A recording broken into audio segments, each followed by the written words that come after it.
പ്രിയപ്പെട്ട ഗോപാലേട്ടൻ, സുരേഷ് കരുണാകരൻ, പ്രിയപ്പെട്ടവരെ, ഇന്നലെ എനിക്കൊരു കോള് വന്നു. അത് നാട്ടിൽ നിന്ന് ഷാജി കാർത്തികേയൻ്റെ കോളാണ്. അപ്പോൾ എനിക്ക് മനസ്സിലായി ശ്രീ വിജോ വിജയൻ നന്നായിട്ട് പണിയെടുത്തിട്ടുണ്ട്, ഈ കാര്യങ്ങളൊക്കെ ലോകം മുഴുവൻ അറിഞ്ഞിട്ടുണ്ട് എന്നുള്ളത്.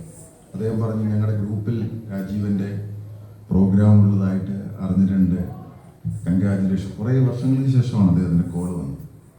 ഞാനതിവിടെ പറയാൻ കാര്യം, അങ്ങനെയുള്ള ഒരുപാട് കോളുകൾ വരും അല്ലേ രാജൻ, പക്ഷേ അത് കാര്യമായിട്ട് പറയാൻ കാര്യം കഴിഞ്ഞ 25-26 വർഷത്തെ ബഹറിലെ സാംസ്കാരിക ജീവിതവുമായി ബന്ധപ്പെട്ട് ബഹറിലെ എല്ലാ വേദികളിലും പ്രസംഗിച്ചിട്ടുണ്ട്, സംസാരിച്ചിട്ടുണ്ട്.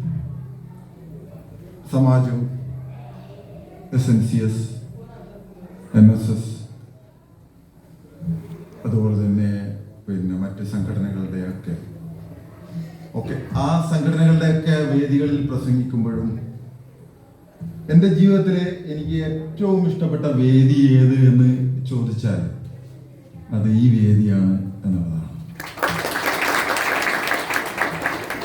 ഈ വേദിയിൽ എന്നെ ഒരു എഴുത്തുകാരൻ, ഒരു മനുഷ്യനെ ഏറ്റവും കൂടുതൽ അറിയപ്പെടണം എന്താണ് എന്ന് ആഗ്രഹിക്കുമ്പോൾ തീർച്ചയായിട്ടും ഞാൻ ചിലപ്പോൾ എഴുത്തുകാരൻ അല്ലെങ്കിൽ പ്രസംഗകൻ എന്ന രീതിയിൽ അറിയപ്പെടാനാണ്. ടി വിയിൽ പ്രോഗ്രാം ചെയ്യുമ്പോഴോ ക്രിക്കറ്റ് കളിക്കുമ്പോഴോ മറ്റ് കവിതകൾ എഴുതുമ്പോഴോ ഒക്കെ ആണെങ്കിൽ പോലും അതിലേറ്റവും ഇഷ്ടപ്പെടുന്നത് അതാണ്.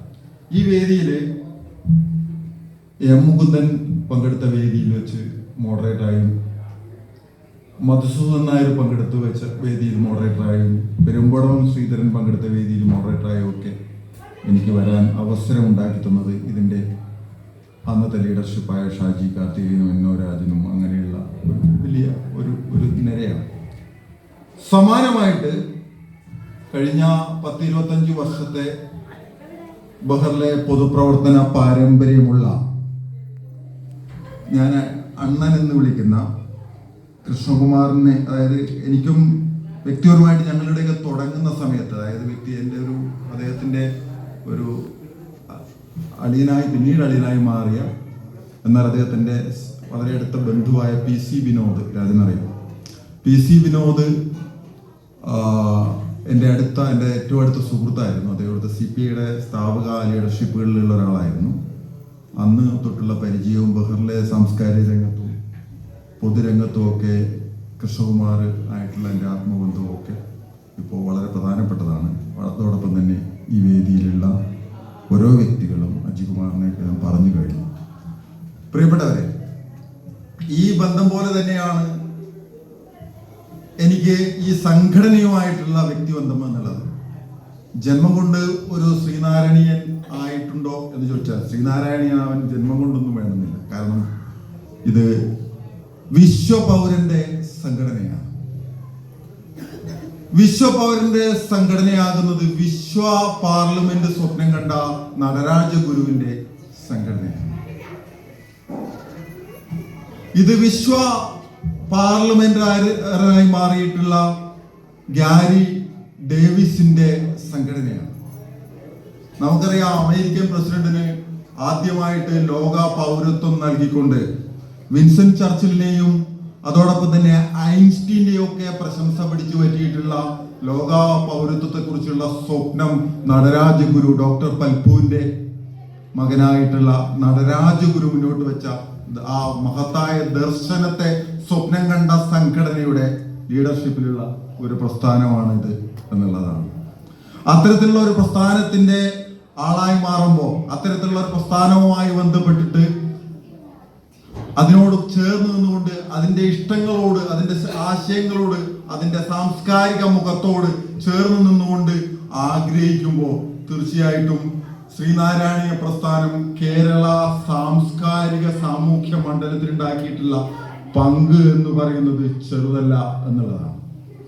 നമ്മൾ ആലോചിച്ചു നോക്കുമ്പോൾ, നമ്മുടെ ഇന്നുവരെയുള്ള കേരളത്തിന്റെ ചരിത്രത്തെ ആകെ എടുത്ത് പരിശോധിച്ചു നോക്കുമ്പോൾ ഉണ്ടാകുന്ന ആകെയുള്ള മനുഷ്യരുടെ പേരുകൾ നമ്മൾ എടുത്തു പറയുമ്പോൾ, അങ്ങനെ പറയുമ്പോൾ നമുക്ക് ആദ്യം ചിലപ്പോൾ ശ്രീനാരായണ ഗുരുവിന്റെ പേര് തന്നെ പറയേണ്ടി വരും. കാരണം മലയാളി ഇന്നുവരെ ലോകത്തിന് സംഭാവന ചെയ്തിട്ടുള്ള ഏറ്റവും മഹാനായ മനുഷ്യൻ അതാ അവിടെ ഇരിക്കുന്ന ആ ഫോട്ടോയിൽ കാണുന്ന കേരളത്തിന്റെ ഓരോ ചിന്തകളിലും, ഓരോ സ്വപ്നങ്ങളിലും, ഓരോ ആശയങ്ങളിലും ഏറ്റവും മഹത്തായ ധാർമ്മികത വിളിച്ചു പറഞ്ഞ, ദർശനം വിളിച്ചു പറഞ്ഞ മഹാനായ ശ്രീനാരായണ ഗുരുവാണ് എന്നുള്ള കാര്യത്തിൽ യാതൊരു തർക്കവുമില്ല.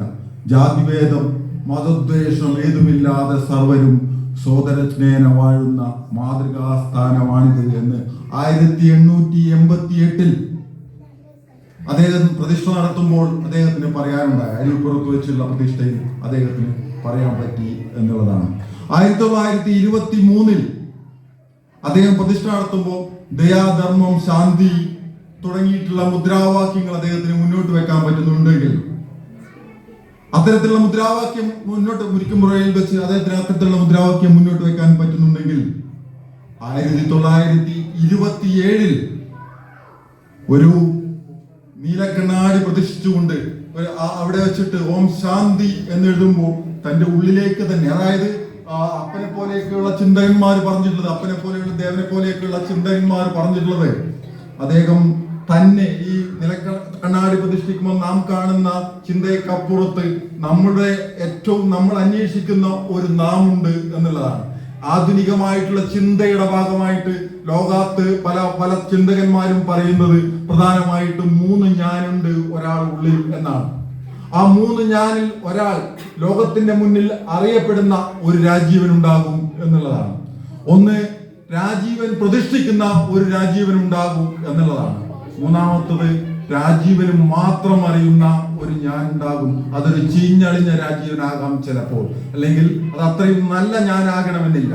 അത്രയും നല്ല ഞാനാകാത്ത ഓരോരുത്തരും അവന്റെ ഉള്ളിലേക്ക് നോക്കുമ്പോൾ അത്ര നല്ല ഞാനാകാത്ത എന്നെ ആ കണ്ണാടിയുടെ കാണുമ്പോൾ ഞാൻ സ്വയം അന്വേഷിക്കുന്ന ഏറ്റവും വലിയ ത്വരയാണ്, ഏറ്റവും വലിയ ചിന്തയാണ്, അങ്ങേയറ്റത്തെ ഏറ്റവും വലിയ ദാർശനികതയാണ് ലോകത്തിന്റെ മുന്നിലേക്ക് ഗുരു വെക്കുന്നത് എന്നുള്ളതാണ്.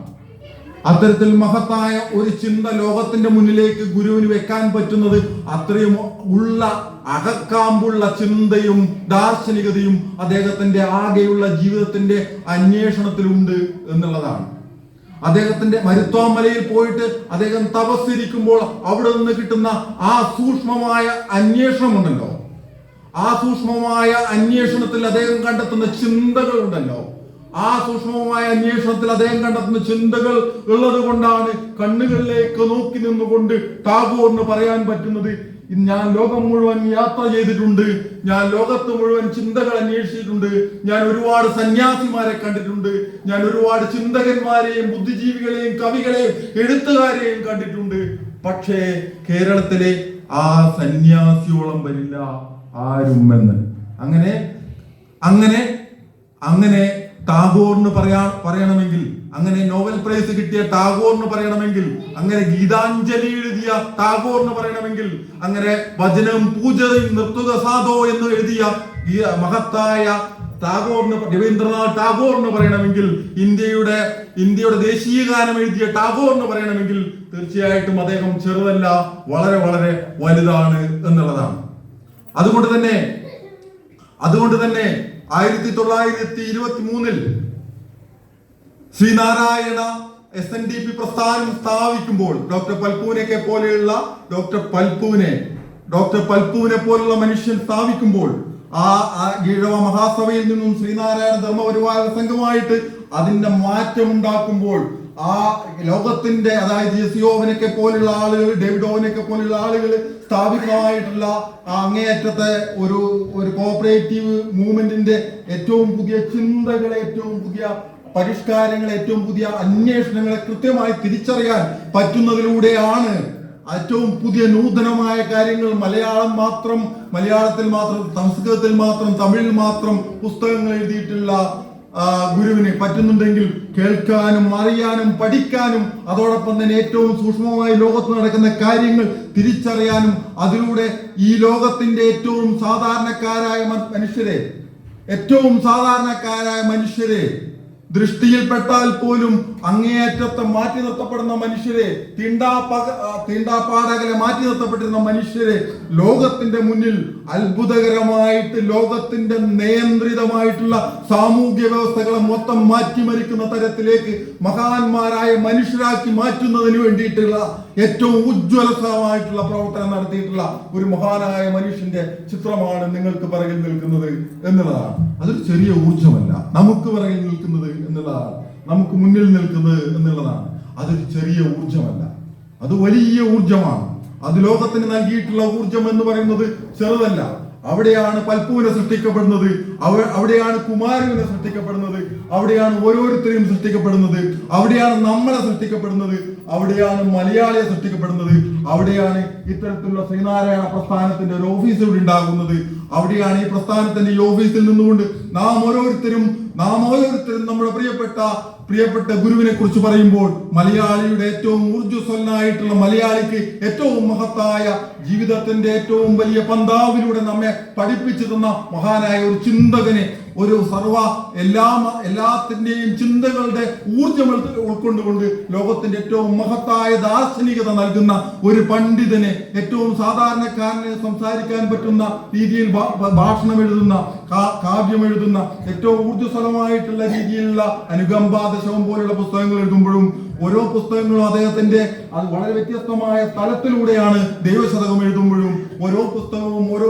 ആളുകളെ ടാർഗറ്റ്, ഒരു ക്ലാസിനെ, ഒരു വ്യക്തിത്വങ്ങളെ ടാർഗറ്റ് ചെയ്തുകൊണ്ട് കൃത്യമായി എഴുതുന്ന, എന്നാൽ ദാർശനികമായിട്ടുള്ള ചിന്തകൾ എഴുതുന്ന, സ്വപ്നങ്ങൾ എഴുതുന്ന, മനുഷ്യൻ എങ്ങനെ ധാർമ്മികതയിലൂടെ മുന്നോട്ട് പോകണമെന്ന് എഴുതുന്ന, ജാതിയെയും മതത്തെയും അങ്ങേയറ്റത്തെ മാറ്റിവെച്ചുകൊണ്ട് നിങ്ങൾക്ക് കണ്ടാൽ അറിഞ്ഞുകൂടെ എന്ന് ചോദിക്കുന്ന പട്ടിക്ക് പട്ടിയാണെന്ന് മറ്റൊരു പട്ടിയെ കണ്ടാൽ തിരിച്ചറിയാമെങ്കിൽ മനുഷ്യനത് പറ്റുന്നില്ലേ എന്ന് ചോദിക്കുന്ന തലത്തിലേക്ക് മാറുന്ന, അത്രയും ദാർശനികതയുടെ തലത്തിലേക്ക് വളരുന്ന ഒരു വലിയ ചിന്തകന്റെ, വലിയ മനുഷ്യ സ്നേഹിയുടെ, വലിയ ദാർശനികതയുടെ, വലിയ സാമൂഹ്യ പരിഷ്കർത്താവിന്റെ ഒരു സംഘടനയുടെ, അദ്ദേഹത്തിന്റെ സ്ഥാപിതമായ സംഘടനയുടെ, അദ്ദേഹം പ്രസിഡന്റായി എത്രയോ കാലം നിന്ന ഈ ഒരു സംഘടനയുടെ ഈ വേദിയിൽ നമ്മൾ ഉദ്ഘാടനം ചെയ്യപ്പെടുന്ന ഹമത്ത് ടൗൺ ഏരിയ കമ്മിറ്റിക്ക് ഒരു പ്രധാനപ്പെട്ട പങ്കുണ്ട് എന്നുള്ളതാണ്.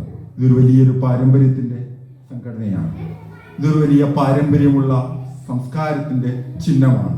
ഇതൊരു വലിയ പാരമ്പര്യമുള്ള നല്ല നാളെക്കുറിച്ച് സ്വപ്നം കാണുന്ന ഒരു സംഘടനയാണ്. ഇതൊരു വലിയൊരു പാരമ്പര്യമുള്ള മനുഷ്യത്വത്തിന്റെ അങ്ങേയറ്റത്തെ ഊർജ്ജസ്വലമായിട്ടുള്ള സംഘടനയാണ്. ഇത് ചോര തുടിക്കുന്ന ചെറു കൈകളായ നിങ്ങൾ ഈ മഹത്തായ പന്തം പേറേണ്ടത് ഏറ്റവും ഊർജ്ജസ്വലമായ തലത്തിലാണ്. നിങ്ങൾ ഈ പന്തം പേറേണ്ടത് ഏറ്റവും ഊർജ്ജസ്വലമായ ഇന്നലകളുടെ അതികഠിനമായിട്ടുള്ള അതിഊർജ്ജസ്വലമായിട്ടുള്ള ആ തഴമ്പ് ഓർമ്മയുണ്ടായിക്കൊണ്ട് തന്നെയാണ്. ആ തഴമ്പ് എന്നൊരു വാക്ക് തന്നെയാണ് ഞാനിവിടെ ഉപയോഗിക്കുന്നത്. തീർച്ചയായിട്ടും അത്തരത്തിലുള്ള ഒരു തഴമ്പ്, അത്തരത്തിലുള്ള ഒരു പാരമ്പര്യം, അത്തരത്തിലുള്ള ഒരു മഹത്തായ സന്ദേശമുള്ള ഒരു പ്രസ്ഥാനത്തിന്റെ ഏറ്റവും ഊർജ്ജസ്വലമായിട്ടുള്ള ചിന്തകളുള്ള ഒരു പ്രസ്ഥാനത്തിന്റെ, ഏറ്റവും ഊർജ്ജസ്വലമായ മനുഷ്യ സ്നേഹമുള്ള ഒരു പ്രസ്ഥാനത്തിന്റെ അമരക്കാരായിട്ടാണ് വന്നിട്ടുള്ളത്. ഇതൊരു ചെറിയ തുടക്കമാണ്, ഇതൊരു ഹംബിൾ ബിഗിനിങ് ആണ്. പക്ഷെ ഈ ചെറിയ തുടക്കം എന്നുള്ളത് ഒരു വലിയ സന്ദേശത്തിന്റെ തുടക്കമാണ്. നാളെയിലേക്ക് ഈ പ്രസ്ഥാനത്തിനെ നയിക്കാനും, നാളെയിലേക്ക് ഈ പ്രസ്ഥാനത്തിന്റെ ആശയങ്ങൾ ഉൾക്കൊള്ളാനും, എല്ലാ മനുഷ്യരെയും തുല്യരായി കാണുന്ന ഒരു വലിയ ദർശനം 1888 അതിനു മുമ്പോ ഉണ്ടാകുന്ന തരത്തിൽ വളർന്ന് ലോകത്തിന്റെ മുന്നിൽ വന്ന ഒരു വലിയ ചിന്തയാണ്. അന്നൊന്നും അത് സ്വപ്നം പോലും കാണാൻ പറ്റാത്ത കാര്യമാണ്. ഇനി 1, 2, 3, 4 നൂറ്റാണ്ട് കഴിഞ്ഞാൽ മനുഷ്യൻ കൂടുതൽ മാനവികനായി മാറുന്ന തലത്തിലേക്ക് ഉള്ളൂരൊക്കെ എഴുതിയതുപോലെ ഇങ്ങനെ മനുഷ്യനോട് തൊട്ടാപ്പാടും തീണ്ടാപ്പാടകലത്തും മാറ്റി നിർത്തപ്പെടുന്നത് ഉണ്ടായിരുന്നു എന്ന് വിശ്വസിക്കാൻ പറ്റുന്നില്ല. അല്ലെങ്കിൽ ഇങ്ങനെയൊക്കെയാണോ എന്ന് ആ സ്വന്തം ഉള്ളിൽ നിന്ന് ജാതിബോധം എടുത്തെറിഞ്ഞുകൊണ്ട് ഉള്ളൂർ എഴുതിയിട്ടുണ്ട്. ആ തലത്തിൽ എഴുതപ്പെടുന്നവാറ് ഏറ്റവും വലിയ രീതിയിലുള്ള മാനവികമായ സങ്കല്പത്തിൽ നിന്നുകൊണ്ട് ജാതിയുടെയും മതത്തിന്റെയും അപ്പുറത്ത് ഒരു വിശാലമായ ലോകത്തെ കെട്ടിപ്പടുക്കാനുള്ള പോരാട്ടത്തിൽ ശ്രീനാരായണ പ്രസ്ഥാനത്തിന് വലിയ പങ്ക് ഉണ്ട്. അത് ഹമത്ത് ടൗൺ ഏരിയ കമ്മിറ്റിക്കുണ്ട്, ബഹറിലെ കമ്മിറ്റിക്കുണ്ട്.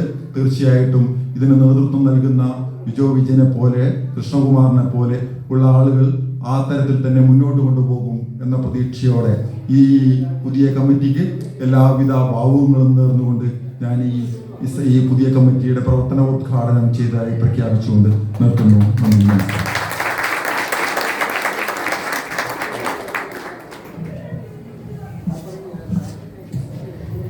വളരെയധികം പോസിറ്റീവ് എനർജിയും അറിവും നൽകുന്ന വാക്കുകൾ നമുക്ക് നൽകിയ ശ്രീ രാജീവിന്, EV രാജീവ് സാറിന് നന്ദി അറിയിക്കും.